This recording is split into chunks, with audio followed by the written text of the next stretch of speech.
Ukraine के राष्ट्रपति ने एक बार फिर से रूस के खिलाफ हवाई हमलों को लेकर के अपील की है। ज़ेलेंस्की ने कहा है कि दुनिया भर के आम लोगों से कहा है कि वो रूस के हवाई हमलों के खिलाफ आवाज उठाएं। लगातार तमाम देश इकट्ठे हों और यूक्रेन के खिलाफ जो हमले हो रहे हैं उसको लेकर के आवाज उठाएं। ज़ेलेंस्की ने कहा है कि अब आम लोग निर्णय को आगे बढ़ाएं कि रूस की अब ये गोलीबारी बंद होनी चाहिए। यूक्रेन को पुतिन के क्रोध से बचाने के लिए इजराइल की एंट्री हो गई है। 2 दिन पहले इजराइल के प्रधानमंत्री नेफ्ताली बेनेट ने मॉस्को में राष्ट्रपति पुतिन के साथ 3 घंटे तक बात की। इस बातचीत से युद्ध विराम का रास्ता खुलेगा या नहीं, इसके बारे में इजराइल के प्रधानमंत्री ने चुप्पी साध ली।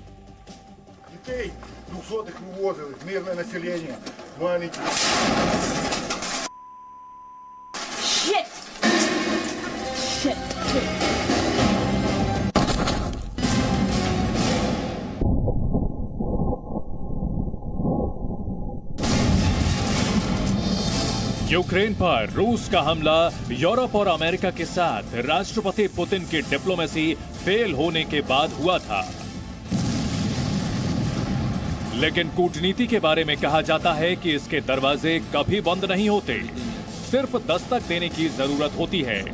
और युद्ध के 10वें दिन डिप्लोमेसी की वही दस्तक देने के लिए इजराइल के प्रधानमंत्री नेफ्ताली बेनेट मॉस्को पहुंचे। इजराइल के प्रधानमंत्री बेनेट का शनिवार को मॉस्को जाना कोई सामान्य घटना नहीं थी। नेफ्ताली बेनेट यहूदी हैं और यहूदी धर्म मानने वाले शनिवार को सिर्फ पूजा प्रार्थना करते हैं। इस धार्मिक परंपरा का पालन करना उनके लिए अनिवार्य है। लेकिन ये परंपरा बेनेट ने तोड़ दी क्योंकि सवाल यूक्रेन में हजारों लाखों जिंदगियां बचाने का था, जिनमें बहुत से यहूदी धर्म के लोग भी हैं। इसलिए इजराइल के लोगों ने भी यूक्रेन के समर्थन में मोर्चा खोल रखा है। I came to express solidarity with Ukrainian people and to call the Israeli government to have a clear position against the aggression of the Russians. Israel के लोगों का यही दबाव प्रधानमंत्री बेनेट के मॉस्को दौरे की वजह माना जा रहा है, क्योंकि यूक्रेन में लगभग 4 लाख यहूदी समुदाय के लोग हैं। उनमें से ज्यादातर तो पहले ही इजराइल चले गए, लेकिन हजारों यहूदी अब भी यूक्रेन में रूस के हमले की तपिश झेल रहे हैं। המצב קטסטרופה היום בקייב, מטוסים מפציצים מקומות שהם ממש ליד מגורים, בתי מגורים, מפציצים שם את תחנת הרכבת, הפציצו אתמול בלילה את תחנת הרכבת שנמצאת אולי 100 מטר מאיפה שהבן שלנו גר ו50 מטר מבית הכנסת, ממש ליד אזורי מגורים। लेकिन कूटनीति सिर्फ जनभावनाओं के आधार पर नहीं चलती, उसमें हर कदम सच्चाई की पथरीली जमीन पर उठाना पड़ता है।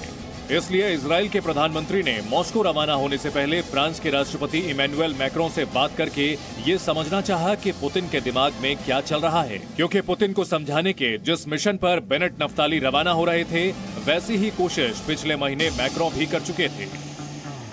मैक्रों ने पुतिन से मुलाकात के बाद उम्मीद जताई थी कि बातचीत से मसला सुलझ सकता है, लेकिन ऐसा नहीं हुआ, क्योंकि अमेरिका की अगुवाई वाला नेटो पुतिन की शर्त मानने को तैयार नहीं था। फिर भी इजराइल के प्रधानमंत्री मॉस्को गए, जिनके अमेरिका के साथ ऐतिहासिक तौर पर कूटनीतिक और रणनीतिक रिश्ते हैं। उन्होंने पुतिन से 3 घंटे बात करने के बाद यूक्रेन के राष्ट्रपति ज़ेलेंस्की से फोन पर बात की और फिर जर्मनी के चांसलर से मुलाकात करने के लिए बर्लिन पहुंच गए।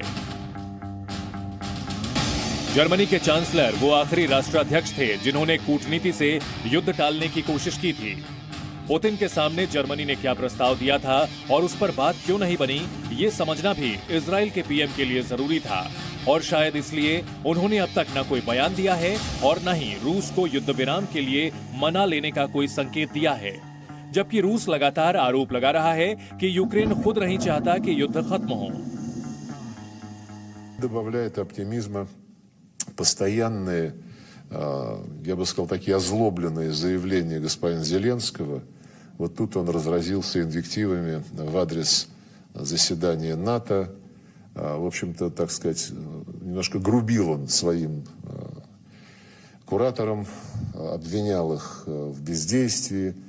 И у меня возникает вопрос, если он так расстроился, что НАТО не вступилось за него, как он надеялся, значит, он все-таки полагается на урегулирование конфликта путем вовлечения НАТО во всю эту историю, а не путем переговоров.